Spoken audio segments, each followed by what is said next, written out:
கால் பண்ணுங்க, டேஸ்ட் பண்ணுங்க. It's creamy and delicious. Tamil milkshake 7373073750.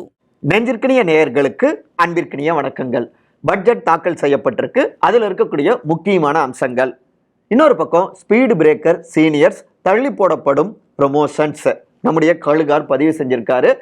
இதுல முக்கியமா உதயநிதி ஸ்டாலின் அவருக்கு இருக்கக்கூடிய சீக்ரெட் அஜெண்டா, அவருடைய தீவிரமான நகர்வுகள், அதை ஒட்டிய சில பல பரபரப்புகள் ஓடிக்கொண்டிருக்குங்க. அடுத்து எடப்பாடி அவருடைய நிலைமையும் கவலைக்கிடமா இருக்கு, சுத்தி சுத்தி பஞ்சாயத்துகள் அப்படின்னு தகவல்கள் வருது. இன்னொரு பக்கம் செந்தில் பாலாஜி அவருடைய உடல்நிலைக்கு என்னதாங்க ஆச்சு, மருத்துவம் சம்பந்தப்பட்ட சில முக்கியமான குறிப்புகள். அதன் தொடர்ச்சியாகவே அண்ணாமலையை போட்டு கொடுத்த கமலாலயத்துல சில முக்கியமான நிர்வாகிகள், அவரை சுற்றியும் சில பல பஞ்சாயத்துகள். இதுதான் இன்றைய நம்முடைய விரிவான இளங்கோவன் எக்ஸ்பிளைன்ஸ். நான் உங்கள் சகோ த இளங்கோவன். நிகழ்ச்சிக்கு போகலாம். தனிநபர் வருமான வரியில் மாற்றம், பட்ஜெட்டை தாக்கல் செய்த நிதியமைச்சர். புதிய நாடாளுமன்ற வளாகத்துல 2024-25 ஆண்டுக்கான நிதிநிலை அறிக்கை பட்ஜெட்டையும் தாக்கல் செஞ்சிருக்காங்க நம்முடைய நிதியமைச்சரான நிர்மலா சீதாராமன் அவர்கள். இதுல அரசு செலவினங்கள் 2024-25 நிதியாண்டுல 48.21 லட்சம் கோடி ரூபாயாக இருக்கும் அப்படின்னும் மதிப்பிடப்பட்டிருக்குங்க. முக்கியமா தங்கம் வெள்ளிக்கு ஏற்கனவே இருந்த இறக்குமதி வரியில பார்த்தோம்னா 15% இருந்ததை 6ஆகவும் குறைச்சிருக்கு சென்ட்ரல் கவர்மெண்ட். அடுத்து பிளாட்டினத்திற்கு 12% இருந்து 6.4% அப்படின்னும் குறையும் அப்படின்னும் அறிவிச்சிருக்காங்க. அடுத்தடுத்து சில முக்கியமான விஷயங்கள் மட்டும் பார்ப்போம். புற்றுநோய் மருந்துகளுக்கு வந்துட்டு வரி விலக்கு அறிவிச்சிருக்காங்க. அடுத்து செல்போன்களுடைய விலை வந்துட்டு குறைகிறது. கிட்டத்தட்ட உதிரி பாகங்களுடைய இறக்குமதி வரி 15% குறைக்கப்படும் அப்படின்னு அறிவிச்சிருக்காங்க. மிக முக்கியமா 3 லட்சம் வரை வருமானத்துக்கு வரி இல்லை அப்படின்னும் அறிவிச்சிருக்காங்க. அதாவது 0 to 3 lakhsக்கு வந்துட்டு 0%, 3 to 7 lakhsக்கு 5%, 7 to 10 lakhsக்கு 10%, 10 to 12 lakhsக்கு வந்துட்டு 15%, 12 to 15 lakhsக்கு 20%, 15 lakhsக்கு மேல 30%. இந்த புதிய வரம்புகள் மூலம் தனிநபர் வருமான வரியில கிட்டத்தட்ட 17,500 ரூபாய் வந்துட்டு மிச்சமாகும் அப்படின்னு நிதியமைச்சர் தெரிவிச்சிருக்காங்க. இதுல பழைய வருமான வரியில 2.5 lakhs 2 லட்சம் வரைக்கும் வரி வந்துட்டு கிடையாது. இப்ப அது 3 லட்சம் வரை வரி கிடையாது அப்படின்னு அறிவிச்சிருக்காங்க. அடுத்து இன்னொன்று, வருமான வரி தாக்கல் செய்வதில் தாமதமானால் அது குற்றமல்ல அப்படின்னு தெரிவிச்சிருக்காங்க.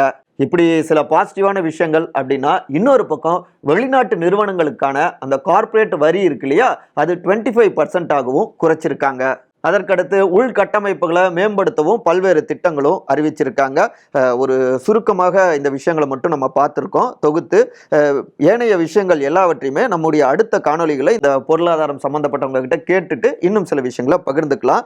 முக்கியமா பார்த்தோம்னா 2025-26 நிதியாண்டுல நிதி பற்றாக்குறைய 4.5 விழுக்காட்டுக்குள்ளார வைக்க இலக்கும் வைக்கப்பட்டிருக்கு. அரசாங்கத்துடைய வருவாயை பார்த்தோம்னா 2024-25 நிதியாண்டுல 32.07 32.07 லட்சம் கோடியாக இருக்கும் அப்படின்னு கணிக்கப்பட்டிருக்குங்க. கடன்கள் பார்த்தோம்னா 25.07 lakhs கோடியாக இருக்கும் அப்படின்னு தெரிவிச்சிருக்காங்க நிதி அமைச்சர். நிறைய விஷயங்கள் இருக்கு, அடுத்த காணொலியில விரிவா பார்க்கலாம். இப்ப அந்த சமகால அரசியல் பரபரப்புக்கு திரும்புவோங்க. RN ரவி அண்ணாமலை சந்திப்பு, 3 குறிப்புகளை கொடுத்த கவர்னர். இந்த மாசத்தோடு தமிழ்நாடு ஆளுநரான திரு RN ரவியுடைய 3 ஆண்டு பதவிக்காலம் நிறைவடையுதுங்க. இந்த நிலையில அவர் நேர்ல சந்திச்சிருக்காரு தமிழ்நாடு பாஜக தலைவரான திரு அண்ணாமலை. என்னங்க இங்கேயே இருக்க போறீங்களா, இல்ல மறுபடியும் டெல்லிக்கே போயிட போறீங்களா, திரும்பி போயிட போறீங்களா அப்படின்னு கேட்க போயிருக்காரோ அப்படின்னு நம்ம டீம் நம்ம கழுகார்கிட்ட கேட்க, உங்களுக்கு நக்கல் அதிகமாயிடுச்சுங்க என்றபடியே நம்ம கழுகால் தகவல்களை பின்னணியை வந்துட்டு தட்டி விட்டாரு. அதாவது ஒரு மாநிலத்தில் ஆளுநராக நியமிக்கப்படுறவங்க 3 ஆண்டுக்கு ஒரு முறை அவங்க மாற்றப்படுவது ஒரு மரபா இருந்துட்டு இருக்குங்க.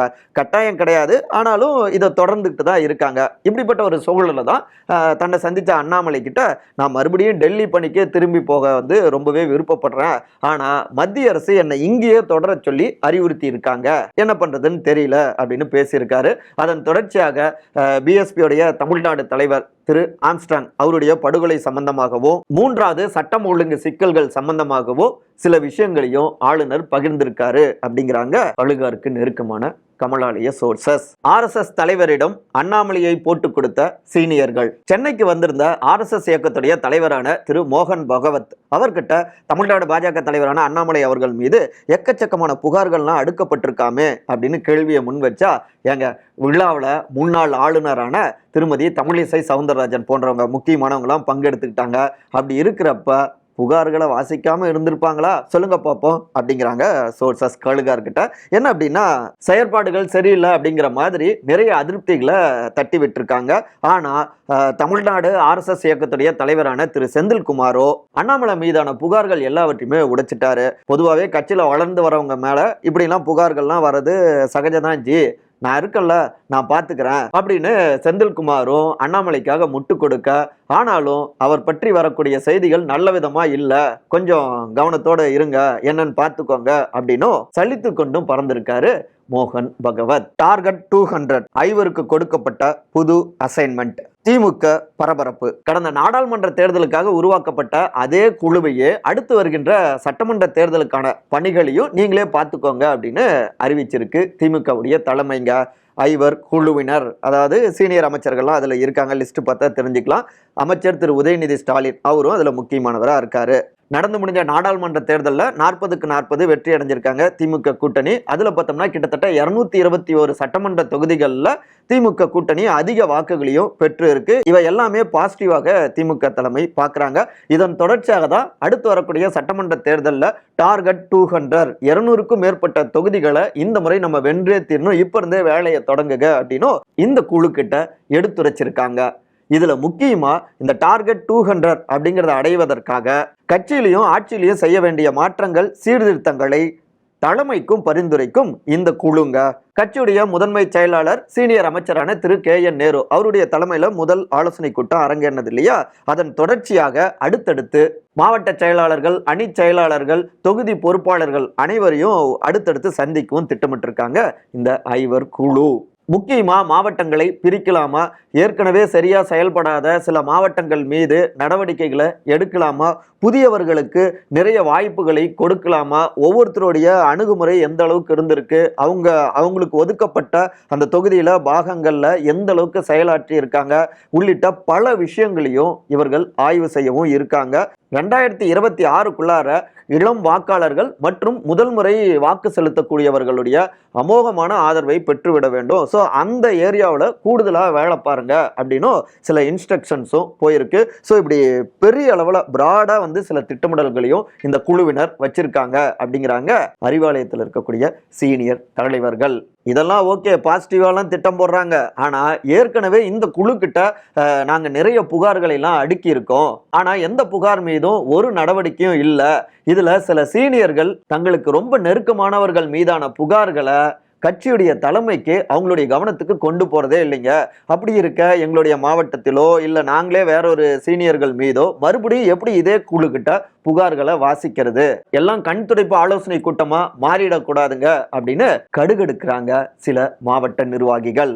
உதயநிதிக்கு துணை முதலமைச்சர் பதவி, ஸ்பீடு பிரேக் போட்ட சீனியர்ஸ், தள்ளி போகும் ப்ரமோஷன். அமைச்சர் திரு உதயநிதி ஸ்டாலின் துணை முதலமைச்சர் ஆக போகிறார், இப்படி ஒரு டாக் சமீப காலமாக தீயாக உலா வந்து கொண்டிருக்கு இல்லையா. இதை வதந்தி அப்படின்னு உதயநிதி ஸ்டாலினே தெரிவிச்சிருக்காரு. இந்த பின்னணிகளை முந்தைய காணொலியில நம்ம விரிவாகவே பதிவு செஞ்சிருக்கோம். இதுல சுவாரஸ்யம் என்ன அப்படின்னா, கூடுதல் சுவாரஸ்யம், இப்படி ஒரு வதந்தி பரவியது குறிஞ்சி இல்லத்துல இருந்து தாங்க அப்படின்னு திமுக உடன்பிறப்புகள் சோர்சஸ் நம்ம கழுகார்கிட்டையும் பகிர்ந்திருக்காங்க. பௌர்ணமிக்கு முன்னாடி, அதாவது ஜூலை 21ஆம் தேதிக்கு முன்னாடி பதவி பிரமாணம் ஏற்றுக்கொள்ள போகிறார் அப்படின்னு குறிஞ்சி இல்ல சைட்ல இருந்து செய்திகள் தீயாக பரவ இத செனட் ஆஃப் சாலையோ பெரிதாக விரும்பவில்லை, அப்படியே அமைதி காத்திருந்திருக்காங்க.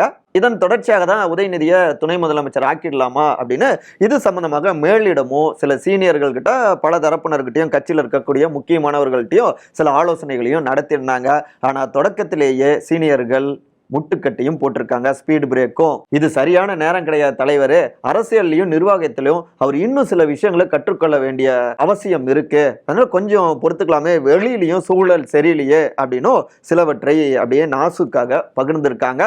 அதே போல வெளியிலையும் பார்த்தோம்னா எதிர்கட்சிகள்லாம் பாமக, அதிமுக அப்படி பலருமே குடும்ப அரசியல், வாரிசு அரசியல் அப்படின்னு அந்த விஷயத்தை தீவிரமாக முன்வைக்க தொடங்கினாங்க. இதெல்லாம் புரிஞ்சுக்கிட்டு தான் ஆளும் மேலிடமோ ஓகே கொஞ்சம் தள்ளி போடலாம் கொடுத்துடலாம் அப்படின்னும் அந்த முடிவுக்கும் வந்திருக்காங்க. ஸோ பட்டாபிஷேகம் கொஞ்சம் தள்ளி போகிறது அவ்வளோதாங்க அப்படிங்கிறாங்க இந்த உள் விவகாரங்களை நன்கறிந்த அறிவாலயத்து சீனியர்கள்.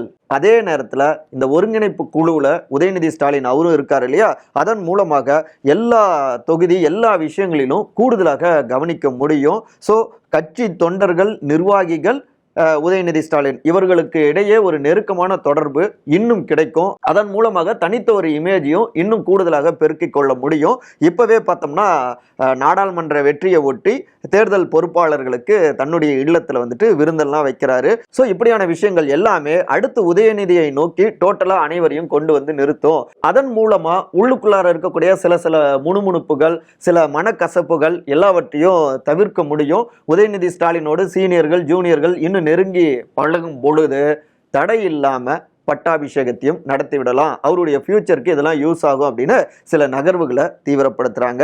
ஏன்னா 2026 டார்கெட் செய்து இப்பவே திமுகவுக்கு இன்னும் புதிய எதிரிகள் உருவாகி இருக்காங்க. அவர்களை வீழ்த்த இன்னும் அனுபவங்கள் தேவை. ஸோ அதுக்கான ஒரு வாய்ப்பாக இருக்கட்டும் அப்படின்னும் சில விஷயங்களும் உள்ளுக்குள்ளார ஓடி இருக்கு அப்படின்னு இந்த பின்னணிகளையும் பகிர்ந்துக்கிறாங்க ஆளும் மேலிடத்தோடு நெருக்கமாக இருக்கக்கூடிய உடன்பிறப்புகள் சோர்சஸ். அதீத மனச்சோர்வு, மீண்டும் நெஞ்சு வலி, மருத்துவ சிகிச்சையில் செந்தில் பாலாஜி. சிறைக்கு போய் கிட்டத்தட்ட ஓராண்டு ஆகிடுச்சு. இதுலயே சோர்வாக இருந்தாருன்னா சமீப காலமாக அதீதமான மனச்சோர்வுலையும் இருந்தாரு திரு செந்தில் பாலாஜி. அதுலயும் கடந்த 2 நாட்களாக மூச்சு விடவே ரொம்ப சிரமமா இருக்கு, நெஞ்சு வலிக்குது அப்படின்னு துடிச்சிருக்காரு செந்தில் பாலாஜி. அதுக்கான சிகிச்சைகளும் அவருக்கு கொடுக்கப்பட்டிருக்குங்க. ஆனாலும் கடந்த ஞாயிற்றுக்கிழமை ஜூலை 21ஆம் தேதி மதியம் நெஞ்சு வலி அதிகரிக்கவே மூச்சு விடவும் சிரமப்படவே இதை தொடர்ந்து தான் ஸ்டான்லி மருத்துவமனைக்கும் செந்தில் பாலாஜி அவரை வந்துட்டு அழைச்சிட்டு போயிருக்காங்க. அதற்கு அடுத்து மேல் சிகிச்சைக்காக ஓமந்தூரார் மருத்துவமனைக்கும் அவரை கூட்டிட்டு போயிருந்திருக்காங்க. பெருசா பயப்படுற மாதிரி எதுவுமே இல்லை அப்படின்னு தான் மருத்துவ குறிப்புகள் பரிசோதனைகள் தெரிவிக்குதுங்க. ஆனாலும் நெஞ்சு வலி குறையவில்லை அப்படின்னு செந்தில் பாலாஜி அவரு தெரிவிச்சிட்டு இருந்ததால அவருக்கு மயோகார்டியல் பர்ஃபியூஷன் ஸ்கேன் எடுக்கலாம், தேவைப்பட்ட காவேரி மருத்துவமனைக்கு மாற்றலாம் அப்படின்லாம் ஆலோசனை செஞ்சிருக்காங்க. இதுல முதல்ல இது ஜாமீன் கேட்பதற்கான ஒரு உத்தி அப்படின்னா ஆளும் தரப்பே நினைச்சிருந்திருக்காங்க. ஆனா உண்மையிலேயே அவருக்கு வந்துட்டு முடியலைங்க, ரொம்பவே உடம்பு முடியல அப்படின்னு தகவல் சொல்லப்பட்டிருக்கு. செந்தில் பாலாஜியுடைய உடல்நிலை மருத்துவமனையில சேர்க்கக்கூடிய அளவுக்கு போகும் அப்படின்னு தலைமை கூட நினைக்கலைங்க அப்படிங்கிறாங்க அவருடைய நெருக்கமான ஆதரவாளர்கள். 6 பேர் நெருக்கடி, கவலைக்கிடமாகும் எடப்பாடியின் நிலைமை, என்ன நடக்கிறது அதிமுகவில்? அதிமுகவுடைய உட்கட்சி பிரச்சனை அதனுடைய பொதுச் செயலாளரான திரு எடப்பாடி பழனிசாமி அவரை ரொம்பவே வாட்டி எடுக்குதுங்க அப்படிங்கிறாங்க எம்ஜிஆர் மாளிகை ரத்தத்தின் ரத்தங்கள். என்னன்னா சமீபத்தில் எடப்பாடியா 6 மாஜிக்கள் சந்திச்சாங்க இல்லையா, இணைப்பு சம்பந்தமாகலாம் சில விஷயங்கள்லாம் எடுத்துரைத்தாங்க இல்லையா, அது ஒரு வகையில் நெருக்கடி மாதிரி ஆயிட்டு இருந்துச்சு. ஆனால் அந்த 6 பேருடைய சந்திப்பு எல்லை சாமி புள்ளிக்கு அடுத்த நாள் தாங்க தெரிய வந்திருக்கு. இதை ஒட்டி தான் என்னை தவிர்த்து விட்டு எப்படிங்க இப்படி ஒரு ஆலோசனை கூட்டத்தை நடத்தலாம் அப்படிங்கிறத மனசுல வச்சுக்கிட்டு இணைப்புக்கு வாய்ப்பே கிடையாதுங்க, இணைக்கிறது வந்துட்டு சரி கிடையாது, அவங்களெல்லாம் பாருங்க கூடவே இருந்தாலும் இத்தனை நாட்களாக உங்களை நம்பாம தான் அவங்க எல்லாம் இருந்திருக்காங்க, அதனால தான் இப்போ நம்ம விளக்குனவங்க எல்லாம் வந்துட்டு மறுபடியும் கட்சியில சேர்த்துக்கலாம் அப்படின்லாம் பேசியிருக்காங்க அப்படின்னு எக்கச்சக்கமாக எடப்பாடிக்கும் கீ கொடுத்திருக்காருங்க. இதை ஒட்டி தான் நான் நம்பின நிறைய பேர் இப்ப எனக்கு எதிராக இருக்காங்க. இன்னொரு பக்கம் ஓபிஎஸ் தர்ம யுத்தம் நடத்த வைத்து என்னுடைய அனைத்து விதமான பிரச்சனைக்கும் காரணமாக இருந்தவரோ இப்ப எனக்கு அதீதமாக சப்போர்ட் பண்ணிக்கிட்டு இருக்காரு. இவங்கள நான் யாரை நம்புறது எப்படி சமாளிக்கிறதுன்னு தெரியாம இருதலை கொள்ளி எறும்பாக தவித்து கொண்டிருக்கிறார் எடப்பாடி அப்படின்னும் அவருக்கு நெருக்கமானவர்கள்ட்ட இருந்து தகவல்கள் வருதுங்க.